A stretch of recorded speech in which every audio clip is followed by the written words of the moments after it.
Leia Healthcare. It's good to live. Proud sponsor of the Real Health podcast with Carl Henry.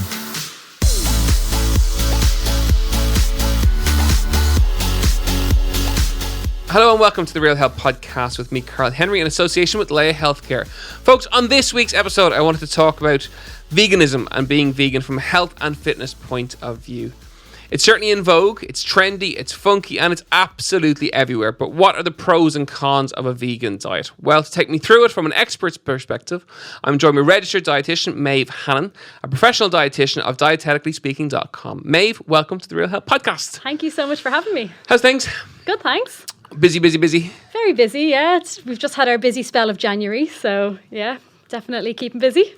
So let's start at the basics, I suppose. Mm-hmm. What is a vegan, and what does it mean to people when they say that they're vegans? Very good place to start. So a vegan diet, it's a plant-only diet, but it's not only a diet, it's a lifestyle. So it's avoiding all animal-based products. So any animal-based products in soap or cosmetics or leather, that kind of thing. But then in terms of diet, it means no dairy, no meat, no chicken, no eggs, no fish. So it's a plant-only diet. There's not a lot left. Yeah, I mean, you can absolutely have a balanced vegan diet, but it does take more effort because you have cut out certain food groups. But yeah, it can be a little bit more tricky, especially if you are used to having those animal-based foods and you take them out all of a sudden. And that's where we need to pay attention to fill those nutritional gaps. And it's something you're seeing a big increase in over the last kind of, say, 12, 18 months or so. Absolutely. And especially in a lot of the younger group of people, kind of teenagers, that kind of thing. I've definitely seen a big increase in terms of how many people are interested in it, how many people are like trying it for Lent and that kind of thing, or trying Veganuary, or just fully going vegan. And why do you think that is? What's the, on the ground, why are people saying it to you that they want to try it? I think some of the main reasons I'm hearing is around environmental concerns. And I think some of the surveys and things that I've seen is that that's one of the main motivating factors at the moment. Also, I think it is just becoming really popular and trendy, as you're saying. So a lot more celebrities and influencers and even like athletes and politicians and things. So we're just getting a lot more messages and a lot of the kind of pseudo Netflix documentaries as well that we're seeing. I think that's had a big influence as well. Okay, so there is a component of environmental awareness about it. Yeah. Is it more environmentally friendly as a diet than a carnivore diet, maybe? So if we're comparing maybe like the average Irish diet and the amount of animal products that are consumed compared to a vegan diet would be a more sustainable approach. But the thing about a sustainable diet is it's actually really complex. So we often think of maybe the CO2 emissions, the land use, the water use. But for a diet to be sustainable, it also needs to be nutritious, it needs to be culturally acceptable and affordable. That's why there's actually no one sustainable diet that suits every country, because there's going to be different climates and, different setups in different countries. So really, we have some new guidance that's come out in terms of what is a sustainable diet. And we had the Eat Lancet report last year. And that was a big group of experts, so environmental experts and nutrition experts. And what they came out with, and they concluded that it should be a plant-based diet to improve the environment, but that doesn't mean a plant-only diet. So they actually said you could still have red meat up to once a week, chicken 2 to 3 times a week. You could have dairy once or twice a day, fish once or twice a week. So it wasn't actually that you had to go fully vegan to get those improvements. And there was a really interesting study in the UK as well that found something very similar.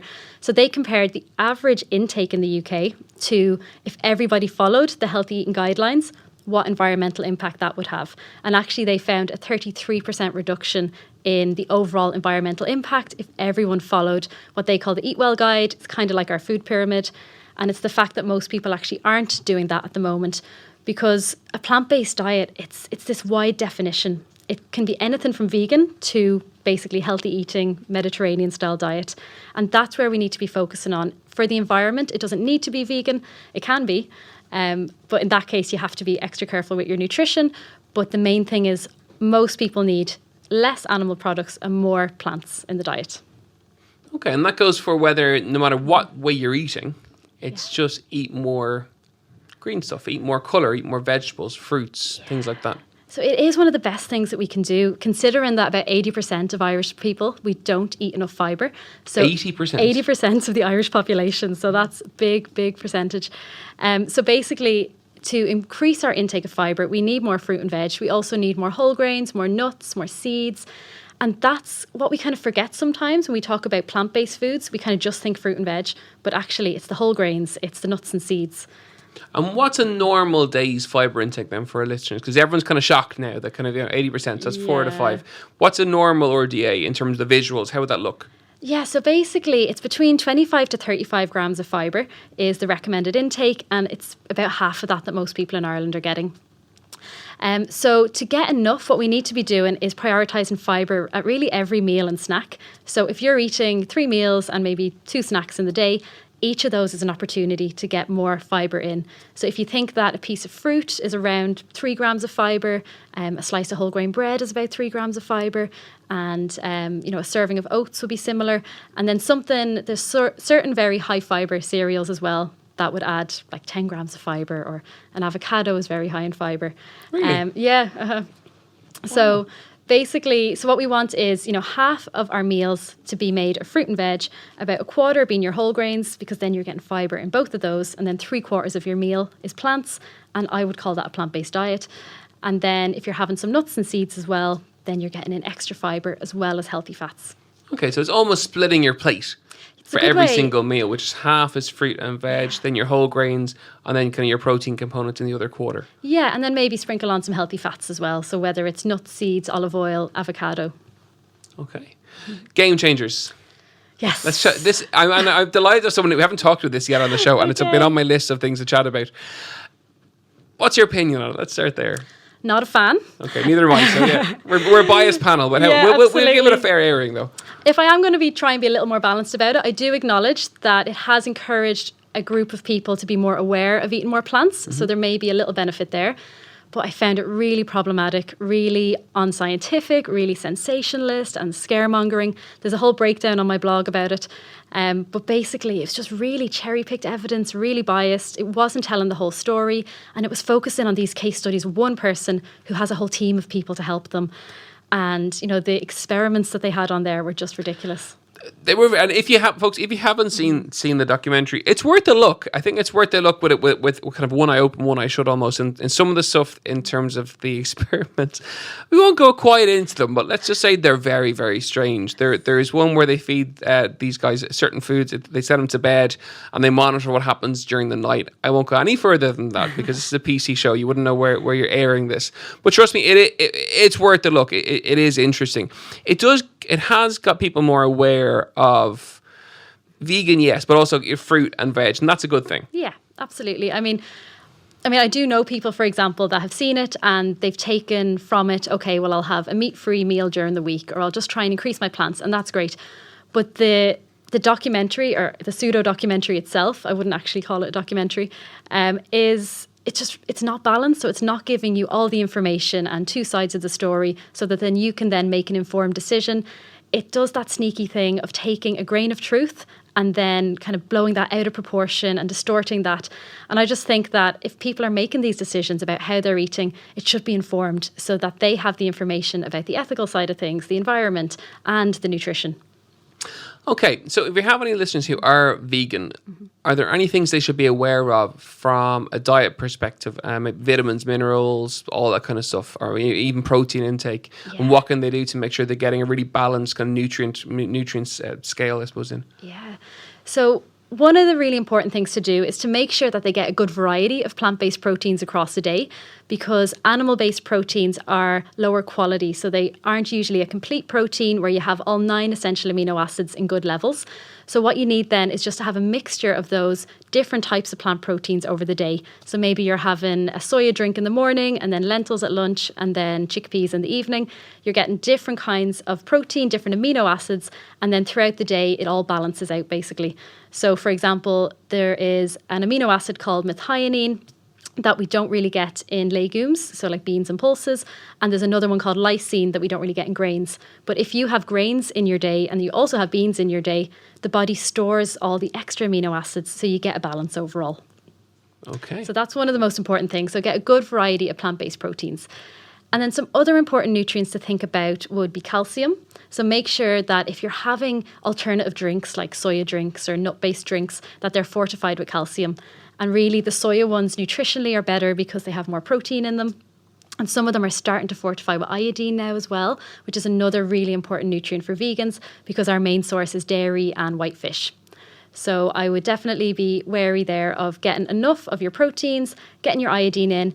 And if you don't have a good amount of those iodine fortified foods, then you really need to be taking a supplement. And then other supplements to think about would be vitamin B12.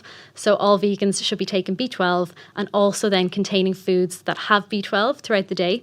So having fortified cereals, again, those fortified drinks, and nutritional yeast is a handy one that you can just sprinkle on top of meals. And B12 will be very important for women, presumably. Yeah, well, for men as well, it's all about our cognitive function. It has a big role to play in how our brain works and our mental health, and also just to avoid a certain type of anemia. So it's really important for both, and also, just for mood and memory and all of that. So it is really important to be getting enough of that B12. And then the other one really that either needs to be supplemented, well, actually it does really for vegans need to be supplemented, is omega-3. So we have these 3 types of omega-3. We have ALA that we get in plant-based foods. So we get that in rapeseed oil, in walnuts and soya products and flax seeds. That type of omega-3, it isn't the type that's really good for the heart and plays a big role in our brain and our brain health. The type that is most important is the EPA, the DHA, and then we get that in oily fish. So if you're not having oily fish, you absolutely should be having some of those plant-based sources, and also a supplement that, if you're vegan, would be made from microalgae. We don't know. We don't really have the evidence to say that it's as good as having the oily fish. Even taking fish oil supplements isn't as good as eating oily fish, but it's kind of the next best thing you can do. Folks, you're listening to the Real Health Podcast in association with Leia Healthcare with me, Carl Henry. You mentioned protein there. So protein is very trendy. Yeah. It was probably the word of last year, I think, in terms of health, and potentially the year before too. Is there a big difference between plant protein and animal protein then? So the main thing is that amino acid score that I mentioned. So animal-based proteins, so meat and dairy and poultry and fish, they tend to be complete proteins. So you get a good amount of all 9 essential amino acids. So your body can't make those amino acids. You need them in your diet. And one of the most important ones in terms of our muscles is leucine. And we get good amounts in meat and dairy in particular. And that helps us to absorb and utilize the protein in our diet properly. So that's where, as I was saying, you need that good mix over the day. There are some plant-based foods that have a good quality protein in them. So soya is one that's actually quite good, and quinoa and buckwheat, they'd be good as well. But otherwise, some of the foods, although they have all the amino acids in them, they might have quite a low level of one amino acid. So that's where it's extra important just to get that variety. Kids or teenagers then who are vegan, I would imagine, again, there's that's growing and growing all the time. Yeah. Are there any special considerations? Is there any dangers to that? Are they missing out on essential nutrients potentially, or what should they be aware of? Yeah, I think one of the main ones to think about again would be omega-3, because the brain is still developing at that time, develops up until the age of 25 or at least 18. So definitely need to be getting the omega-3s in. And then it's just considering, whether on an individual basis you want to kind of take the risk that it may not be quite as good as the oily fish. But that being said, a lot of Irish people who aren't vegan don't eat enough oily fish anyway. So I would definitely prioritise, though, getting in the plant-based proteins and taking the omega-3 supplement and those other supplements I mentioned, the B12, the iodine. And in Ireland, most of us need to think about taking vitamin D anyway. Of course. Our lack of sunshine. The other thing, though, to mention, especially around teenagers, is what's their motivation for adopting a vegan diet. So there's a bit of a risk there that there can be an overlap with a vegan diet, especially in a teenager, and hiding the symptoms of an eating disorder or disordered eating. So obviously that's not true in all cases, but it can be a way of reducing calorie intake and being extra controlled and restrictive around food. So it's just to be aware that that can be an issue, especially if the motivation seems to be health. If the motivation seems to be the ethical side of things, but they're still having a good range of vegan foods and they're getting enough calories and they're healthy, then that's absolutely fine. It's just something to be aware of. I actually never would have thought of that. Mm-hmm. And are eating disorders something that are on the rise in professional practice that you're seeing? Yes, yeah, they would be. And again, we're seeing it younger and younger. So that's why I think it's important just for parents to be aware that it's kind of like red flags to look out for. And there's other ones, of course, as well, secrecy around food and, if you're seeing obviously body issues and distress around food or hiding food, there's lots of things to look out for. This is just one little element that it can be used sometimes to hide the symptoms of an eating disorder.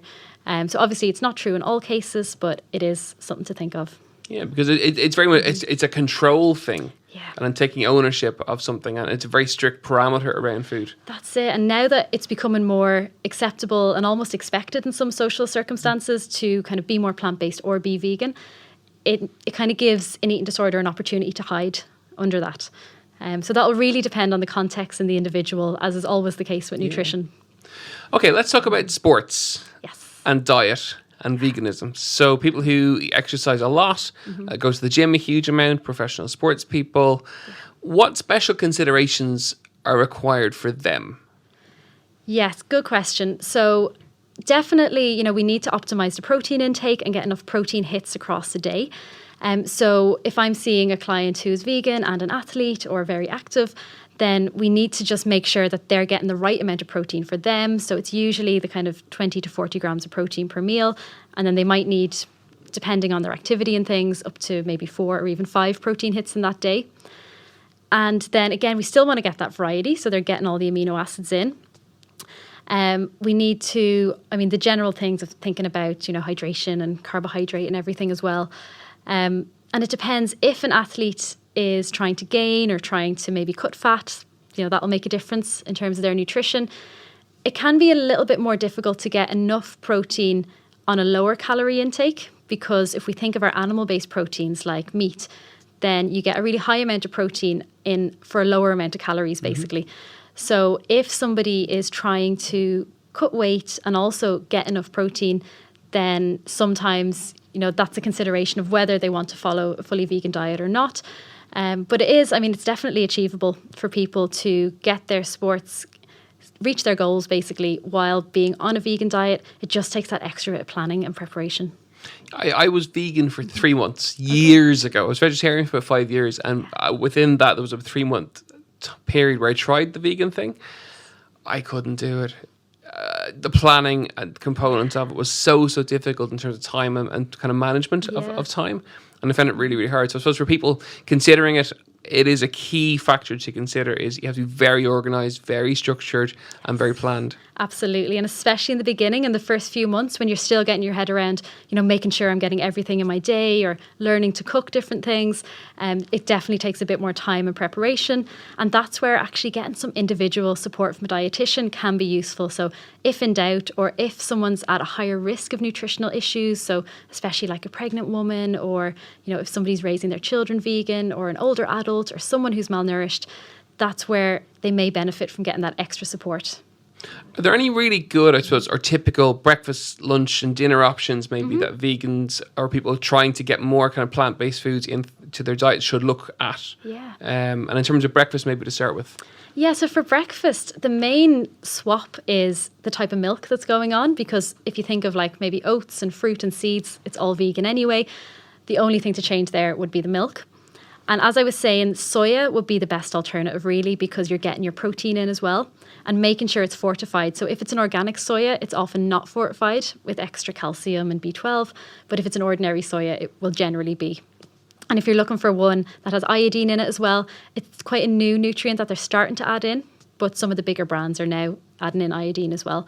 So that'd be a really good breakfast. So something like oats or another whole grain cereal with a soya drink and a variety of fruit and seeds. And again, just for general health and for our gut health, we want to be eating different fruit and veg and different seeds. So it's kind of mixing it up day to day.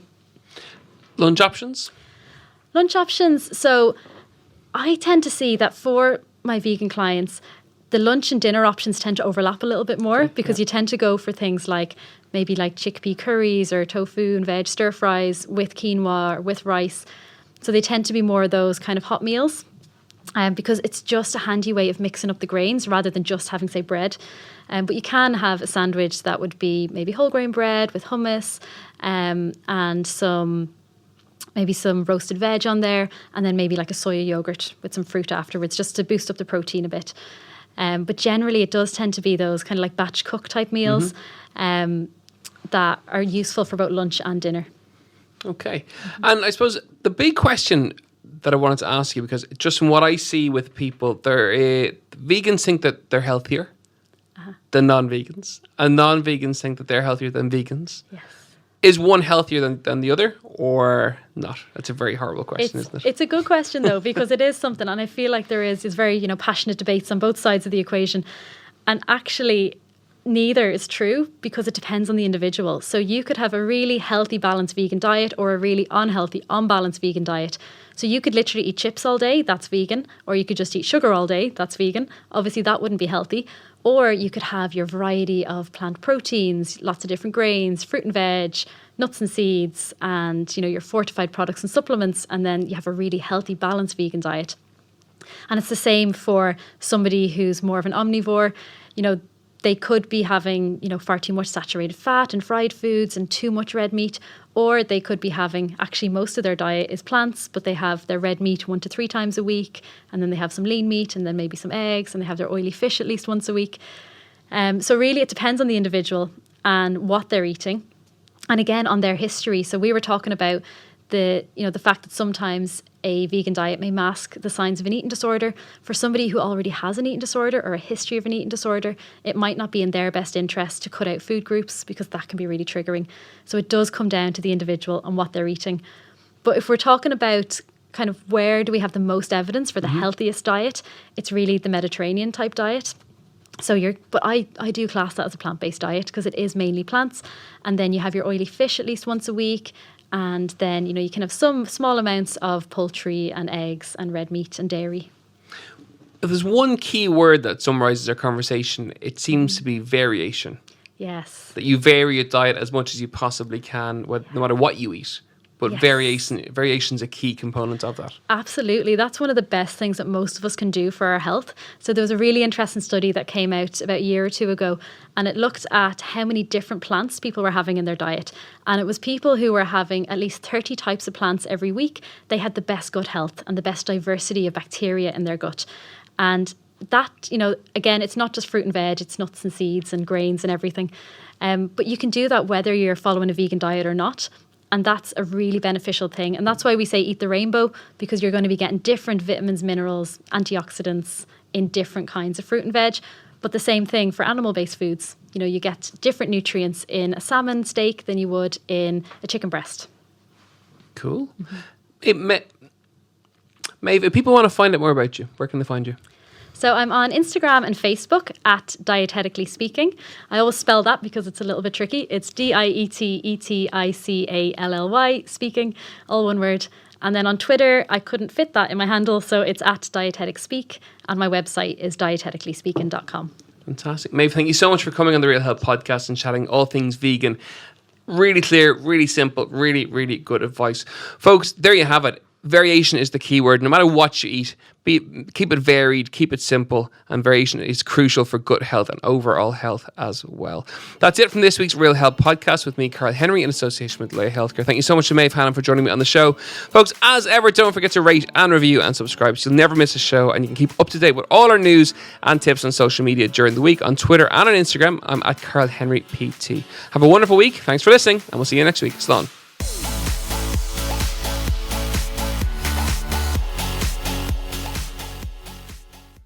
Leia Healthcare.